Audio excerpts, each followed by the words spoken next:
د ننګرهار کرکټ اکاډمۍ او کونړ کرکټ اتلانو ترمنځ 20 اوریزه سیالي د ننګرهار په توپ وهنه پیل شو چې په ټاکلو 20 اورونو کې سیالي لوبډلې ته د 133 منډو هدف وټاکه. په مقابل کې د کونړ کرکټ اتلانو ونه شو کړی چې یاد هدف ترلاسه کړي او د ټولو لوبغاړو په سوځېدو سره یوازې 2 منډې وکړي او سیالي د ننګرهار کرکټ اکاډمۍ په خپل نامه کړه. یا د سیالي چې دوستانه بڼه یې درلوده د کونړ زرګونو مینوالو له نږدې ننداره کوله او د لوبغاړو له شپږیزو او څلوریزو یې خوند اخیسته.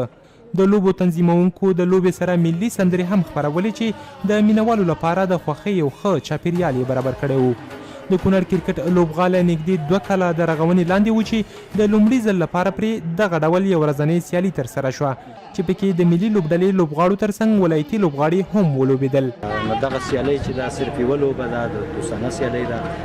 تاسو ته دا هم باید ووایم چې په دواړو لوبډلو کې د کونړ اتلانو د ننګرهار کرکټ اکاډمۍ په لوبډلو کې د ملي اتلانو بعضې لوبغاړي شتون لري. کونړ یو د هغو ولایتو څخه دی چې کرکټ لوبه پکې ډېر مینوال لري، خو لوبغاړي شکایت کوي چې د لوبې او تماشچیانو لپاره وړ او مناسب ځایونه نه لري. کوم مرکزي لوبغاړی چې جوړ شوی هغه د ملي لوبو لپاره مساعد نه دی، ځکه د لوبغاړو په وینا هومره ځمکه نه لري چې پرې په نړیوال معیار برابر میدان ورغول شي. نو غوښتنه مو دا ده چې چېرې دغه لږه نور احاطه دی لویه شي، نو ټول هغه د ولسوالیو ځوانان او کونړ کې میشت نور ځوانان به وکولی شي چې دلته د تفریح په شکل باندې دغې لوبو نندارو ته راشي. د کرکټ مسؤلین هم یاده ستونزه مني، خو زیاتوي چې هڅې روانې دي تر څو په دغه ولایت کې د کرکټ یوازیني لوبغاړي شته ستونزې هوارې کړي. غټه ستونزه یوازې همدا ده چې دلته د ځمکې کمی ده او د ځمکې د کمي له امله میدان وړوکی دی. بیا هم داسې لوبغالی نه دی چې دلته د لوبې ترسره نه شي.